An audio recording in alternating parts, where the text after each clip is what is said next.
It began as a quiet exchange in a restricted corridor of Kensington Palace, one that aides tried to dismiss and senior courtiers worked quickly to contain.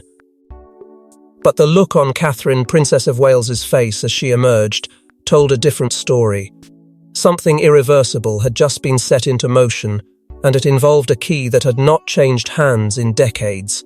Before we go deeper into what this really means for the royal family, make sure to subscribe so you don't miss a single update.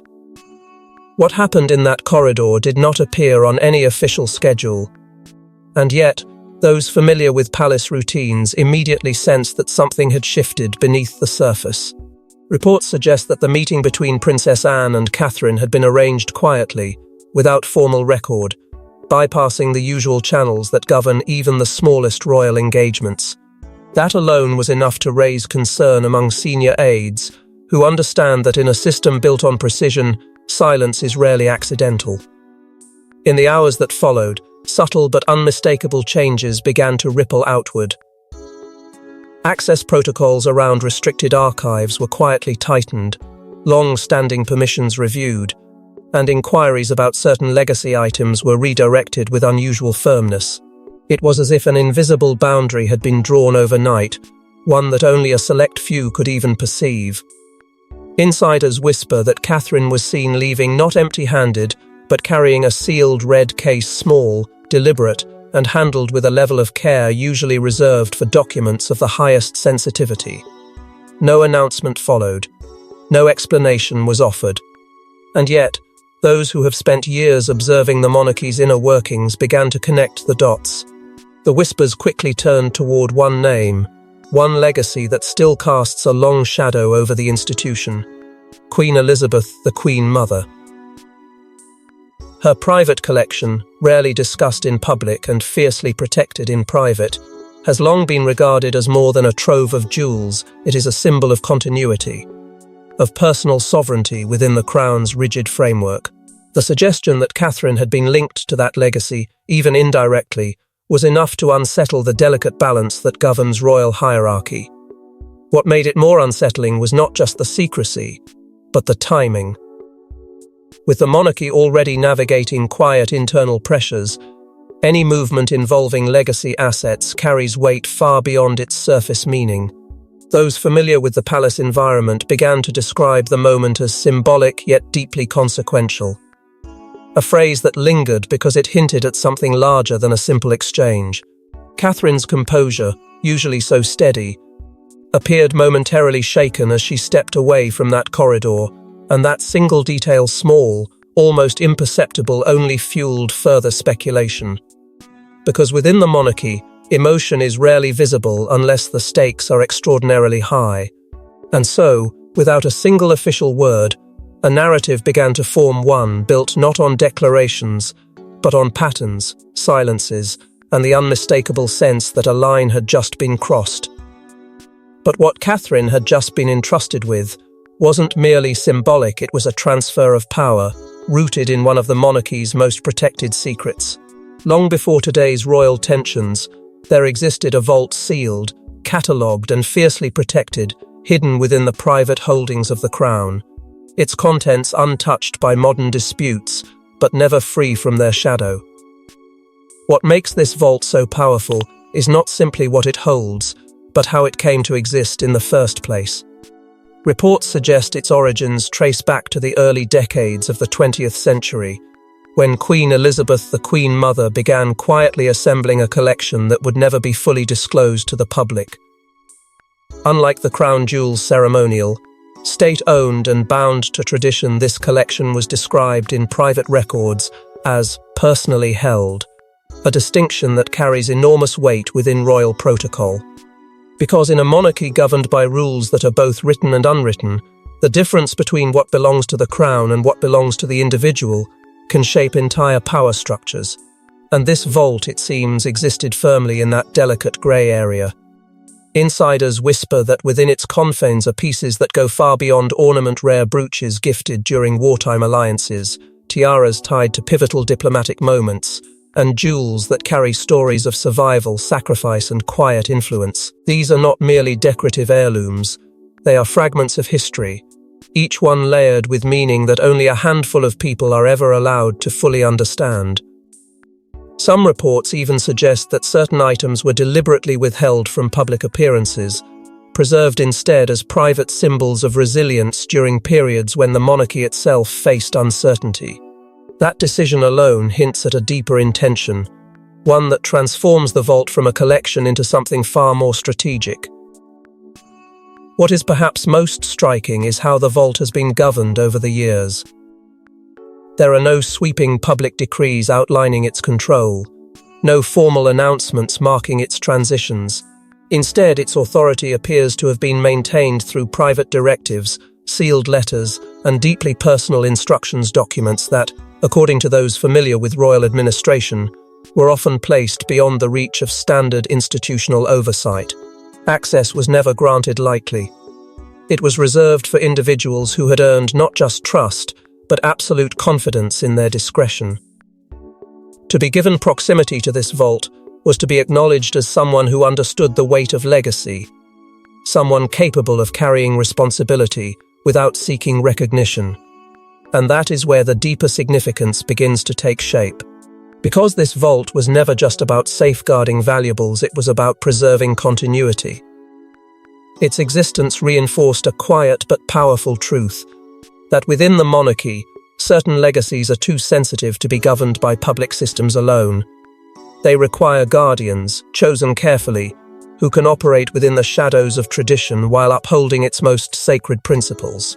For decades, that role remained tightly controlled, passed only when circumstances demanded it, never as a gesture of convenience or favour.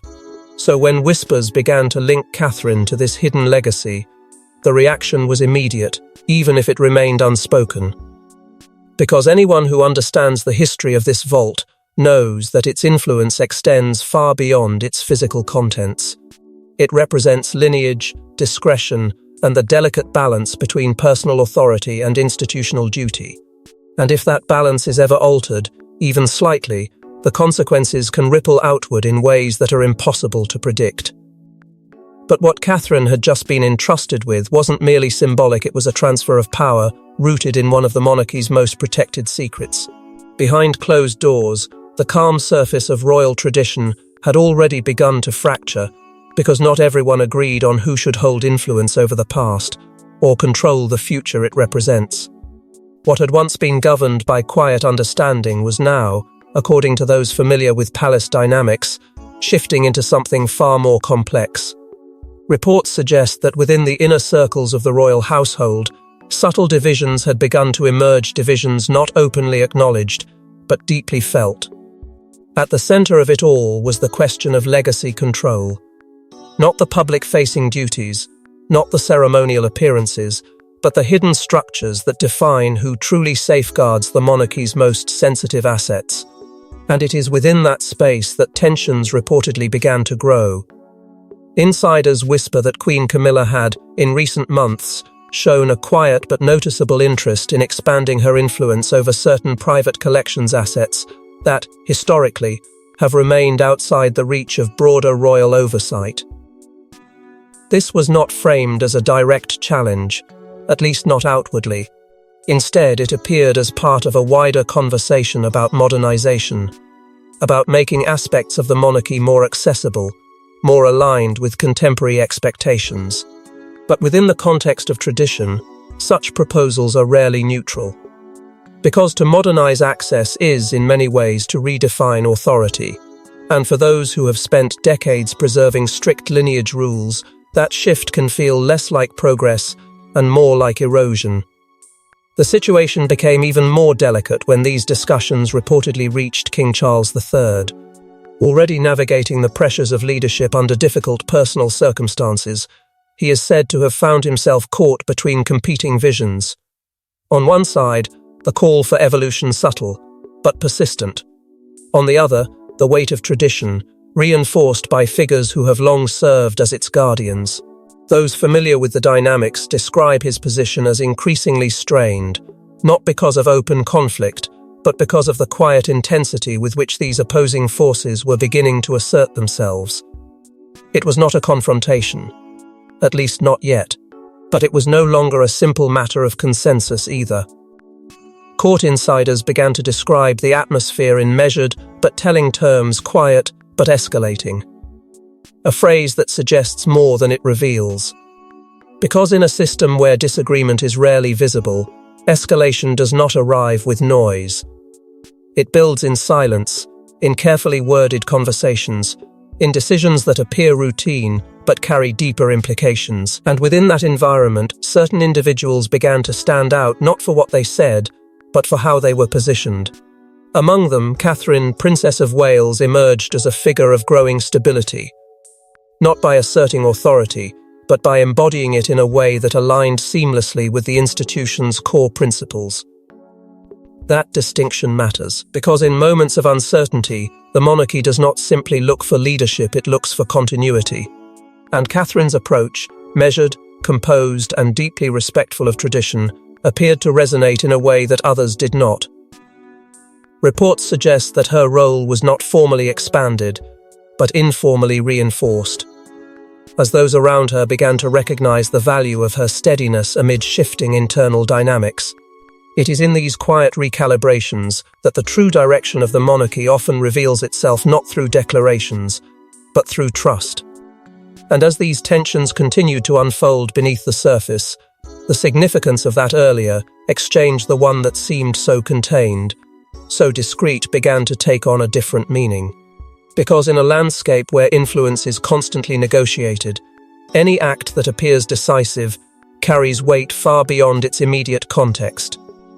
And if that act involves the transfer of something tied to legacy, to history, to authority itself, then it is never isolated. It is part of a larger movement, one that may only become visible once its effects begin to ripple outward. But what Catherine had just been entrusted with wasn't merely symbolic, it was a transfer of power rooted in one of the monarchy's most protected secrets. There was no public announcement, no official photograph, only a moment, witnessed by a select few, when Princess Anne extended her hand, and with it, something far more powerful than protocol. What unfolded in that confined space was not ceremony in the traditional sense, yet those familiar with royal customs would recognize it as something far more profound. Reports suggest the exchange took place under the strictest confidentiality, shielded from formal record and deliberately absent from the palace's carefully curated narrative. There were no aides bustling in the background, no observers documenting the moment for posterity. Instead, there was only intention, precise, deliberate, and unmistakably weighted with meaning. Because within the monarchy, the most significant acts are often the ones that leave no official trace. At the center of that moment was what insiders have quietly referred to as the master key. Not merely an object, but a symbol layered with authority, history, and control. Those familiar with the inner workings of royal holdings suggest that this key represents access not just to a physical vault, but to a lineage of decisions that have shaped how certain legacies are preserved. It is both literal and symbolic, an instrument that grants entry, and a signal that the one who holds it has been entrusted with something far beyond material value, and that is precisely why its transfer carries such gravity. Because keys like this are not passed lightly, and certainly not without consequence. For Princess Anne, the act was entirely consistent with a role she has long embodied, even if it is rarely spoken of in public terms. She has been described by those who understand the institution best as a guardian of legacy, someone who operates not through visibility, but through unwavering adherence to the monarchy's core principles. Her influence is not performative, it is structural, embedded within the quiet mechanisms that ensure continuity. And so, when she made the decision to extend that authority, it was not impulsive. It was calculated, rooted in a lifetime of observing how power must be handled to endure. What makes the moment even more compelling is how Catherine, Princess of Wales, is said to have received it. There was no outward display of triumph, no visible acknowledgement of the magnitude of what was being placed in her hands. Instead, reports describe a response defined by restraint and understanding that this was not a reward, but a responsibility. Because within the monarchy, acceptance is never about possession. It is about stewardship. And Catherine's reaction, measured and composed, reflected a recognition of that distinction. She was not being elevated for personal gain, she was being positioned to carry something forward. Adding another layer to the moment, insiders suggest that the exchange was accompanied by documentation, sealed, deliberate, and likely containing directives that extend beyond the immediate act itself. These are not documents intended for public scrutiny. They are instructions, frameworks, perhaps even conditions, designed to ensure that what is being transferred is preserved according to principles that cannot be easily altered. The existence of such documentation reinforces the idea that this was not a symbolic gesture. It was a structured transition, one that had been considered, prepared, and executed with precision. And that is where the deeper interpretation begins to take shape. Because within the monarchy, actions like this are rarely isolated. They are signals quiet, controlled, but unmistakable to those who know how to read them.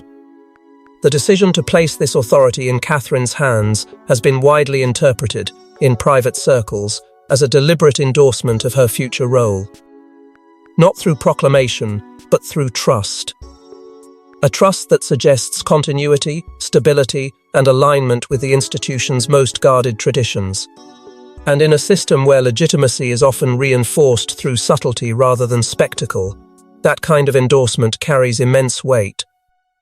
But what Catherine had just been entrusted with wasn't merely symbolic, it was a transfer of power rooted in one of the monarchy's most protected secrets. The reaction was immediate though never public, because within the inner circle, the implications of that single gesture rippled faster than any official statement ever could. What followed was not chaos, at least not in the way the outside world would recognize it. There were no announcements, no visible confrontations, no public acknowledgement that anything had changed. And yet, those who operate within the monarchy's most guarded spaces began to notice a shift almost instantly. Reports suggest that among senior royals, the atmosphere turned noticeably tense, conversations becoming more measured, movements more deliberate. It was not the kind of reaction that announces itself, it was the kind that reveals itself through silence, through hesitation, through the subtle recalibration of roles that only insiders can detect. Because when something this significant happens behind closed doors, the consequences are rarely loud. They are precise. Insiders whisper that within the circle closest to Queen Camilla, the response was one of genuine surprise.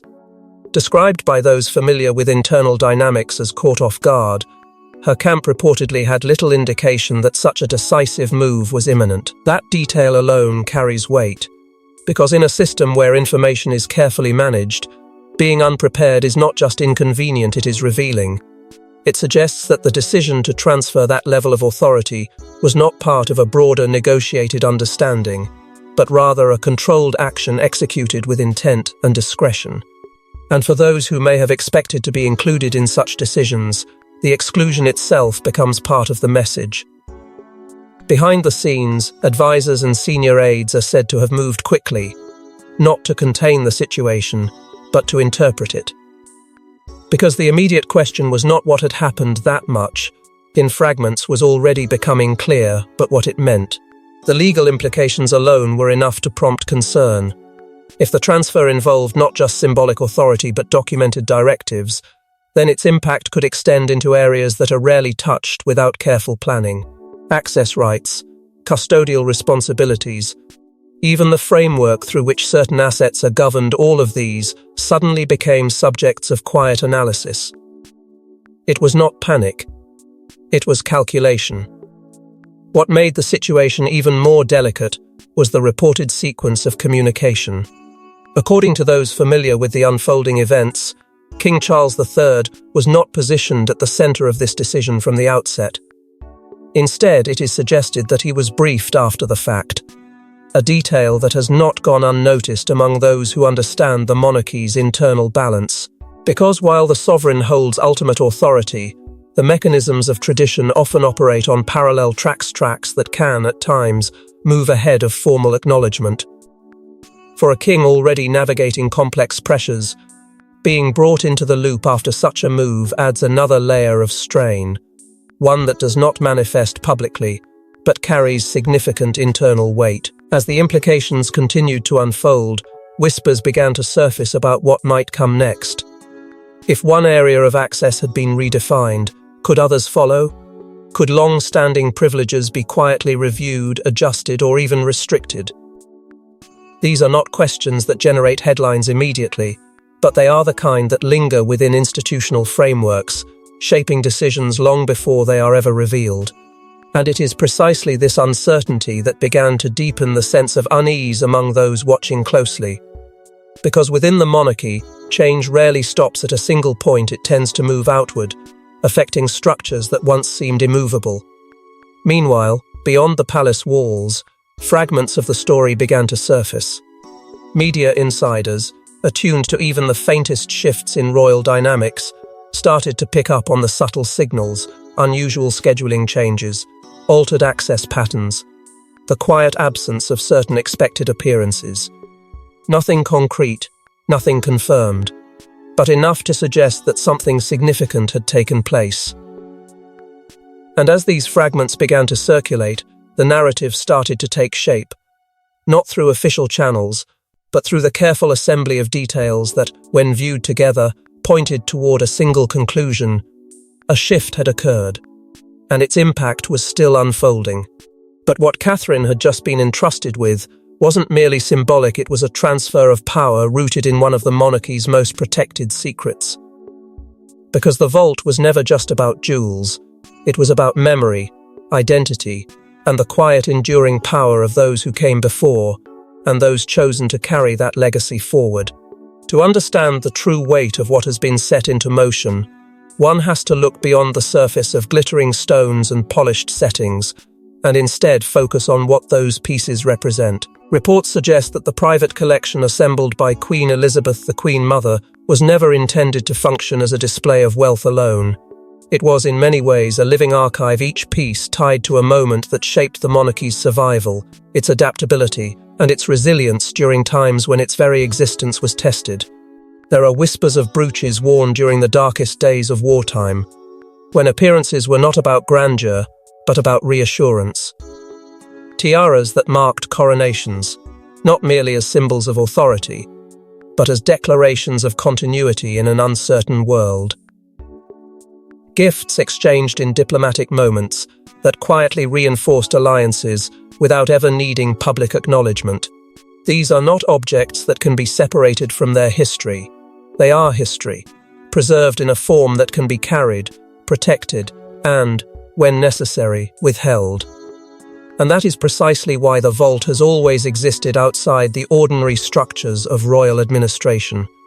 It represents something more enduring than any single reign, something that cannot be reshaped according to shifting alliances or personal ambitions. Its purpose has always been to outlast, to remain steady even as the individuals within the monarchy change. In that sense, it is less a collection and more a constant, a thread that runs through generations, connecting past to present without interruption. Those who have been granted access to it were never chosen lightly. They were selected not for their status, but for their understanding of what it means to protect something that belongs not just to a family, but to an idea of continuity itself. This is where the significance of Catherine, Princess of Wales's position begins to deepen. Because what she has received is not a privilege in the conventional sense.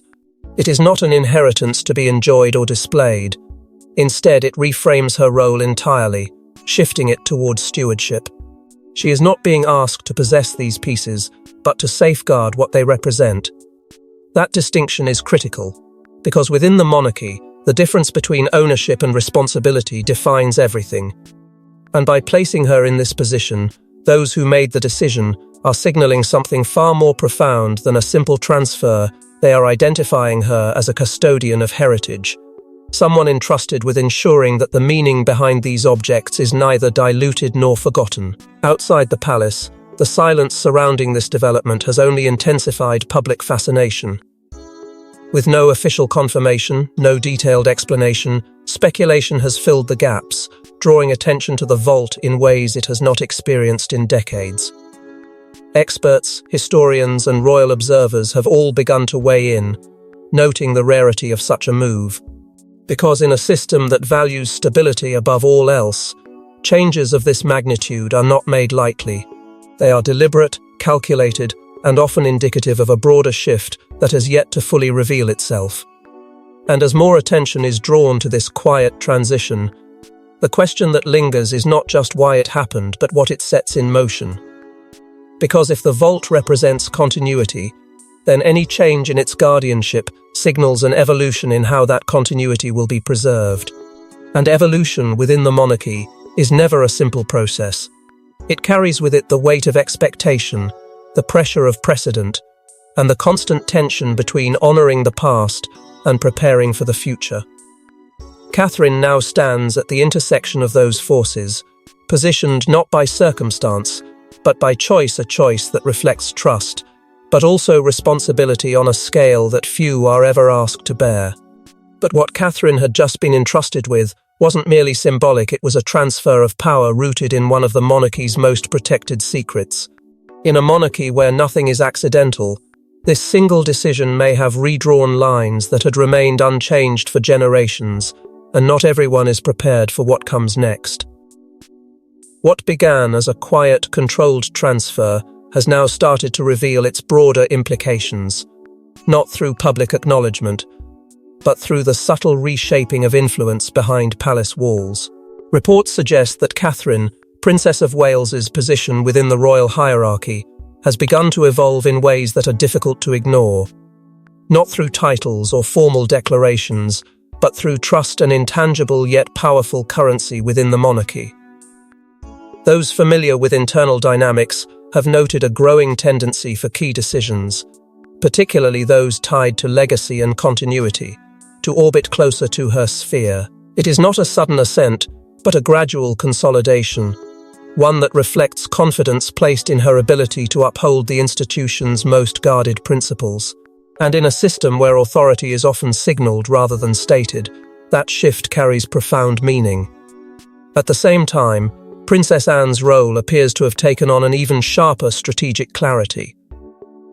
Long regarded as a steadfast protector of tradition, she now stands as both architect and enforcer of a decision that has quietly altered the monarchy's internal balance.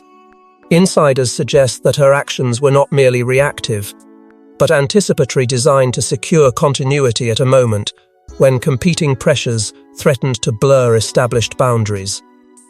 By placing such responsibility in Catherine's hands, Anne has effectively reinforced a lineage of stewardship that aligns with her own unwavering approach to duty. It is a move that speaks not just to the present, but to the future, ensuring that the principles she has defended for decades remain intact long after her direct influence fades. This recalibration has inevitably begun to affect the dynamics between senior royals and the advisory circles that support them.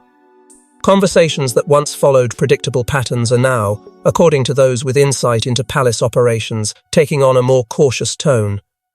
There is a growing awareness that influence is being redistributed not overtly, but through decisions that subtly redefine who holds authority over certain domains. Advisors, ever attuned to shifts in power, are said to be reassessing their positions, seeking clarity in an environment where clarity is rarely given outright. It is a delicate process, one that unfolds gradually, but with consequences that extend far beyond any single decision. Speculation has also begun to emerge regarding what this might mean for the future. If one area of responsibility has been reassigned in such a decisive yet discreet manner, could others follow? Could access to certain archives, collections, or even advisory roles be quietly reviewed in light of this new alignment? These questions remain unanswered, but they linger, shaping the way those within the institution interpret each new development. Because within the monarchy, precedent is everything, and when a precedent is set at this level, it rarely remains isolated. What becomes increasingly clear is that this move is being interpreted, in many circles, as a reinforcement of continuity through the line of Prince William and Catherine. Not as a declaration, but as a direction, a subtle yet unmistakable indication of where the institution sees its stability in the years ahead. And yet, despite the weight of these implications, the palace has remained silent. No confirmation, no denial, only the steady continuation of outward normalcy. But that silence, rather than calming speculation, has deepened it. Because within the monarchy, silence is rarely absence. It is presence, carefully controlled. It is a space where meaning is allowed to settle without interference. And as that silence continues, so too does the sense that something fundamental has shifted, something that cannot be easily reversed or ignored. A decision has been made, a line has been drawn, and while its full impact may not yet be visible, its direction is becoming harder to deny. The future, once shaped by gradual evolution, now feels poised on the edge of something more deliberate, more defined. And those watching closely understand that moments like this do not simply pass, they set the course for what follows. But what Catherine had just been entrusted with wasn't merely symbolic, it was a transfer of power rooted in one of the monarchy's most protected secrets. Because in the end, the monarchy does not simply pass down crowns, it passes down trust. And what was placed into Catherine's hands may shape the institution long after today's conflicts fade into history. What began as a quiet, almost imperceptible moment has now settled into something far more enduring. The transfer of access, of authority, of responsibility tied to the private vault once associated with Queen Elizabeth, the Queen Mother, is no longer just an isolated event, whispered about behind palace doors. It is a signal, one that reaches far beyond the present moment. Reports suggest that within the deeper structures of the monarchy, this act is already being understood as a long-term recalibration, one that reinforces a very specific principle, that tradition, when tested, will not yield easily to the pressures of change. Because while modernization may shape the public face of the institution, its core is still guarded by those who believe continuity must remain untouched. And that is where the weight of this decision truly reveals itself. By entrusting Catherine, Princess of Wales, with something so deeply tied to legacy, the monarchy is not simply recognizing her place within the present, it is defining her role in the future. This is not about status. It is about stability. It is about identifying someone who can carry forward a lineage of responsibility without allowing it to fracture under external pressure or internal ambition. Insiders suggest that this move has already begun to reshape how Catherine is perceived within the institution, not just as a senior royal, but as a future anchor, someone expected to hold steady when circumstances demand clarity over compromise. At the same time, the decision stands as a quiet but firm response to ongoing debates about modernization, because within the monarchy, every shift toward accessibility is met with an equally strong pull toward preservation. And in this case, preservation appears to have prevailed. The vault, with all its history and symbolism, remains under the kind of stewardship that prioritizes discretion over display, continuity over reinvention. It is a reminder that not everything within the institution is meant to evolve at the same pace, and that some elements are deliberately protected from the influence of changing expectations. That balance between adapting and safeguarding is what has allowed the monarchy to endure, even as the world around it transforms. What makes this moment particularly significant is how it extends the legacy of the Queen Mother into the present day. Her influence, long considered part of the monarchy's historical foundation, now appears to be shaping its future through deliberate, carefully executed decisions.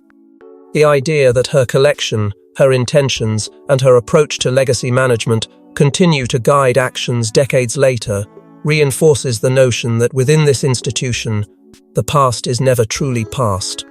It remains active, shaping outcomes in ways that are often invisible but deeply consequential. And by placing that legacy into Catherine's care, the monarchy is ensuring that it will not simply be remembered, it will be maintained. As the implications continue to unfold, what becomes increasingly clear is that this was not a temporary adjustment. It was a defining moment. A quiet but unmistakable shift in who safeguards the monarchy's most sensitive assets, and by extension, who carries the responsibility of protecting its identity. Because within the monarchy, power is not always about visibility. It is about trust, about who is chosen to stand at the intersection of history and future, holding both in balance without allowing either to collapse. Catherine now occupies that space, not by chance, but by design. And while the full impact of this decision may take years to fully reveal itself, its direction is already set. But what Catherine had just been entrusted with wasn't merely symbolic, it was a transfer of power rooted in one of the monarchy's most protected secrets. Thanks for watching.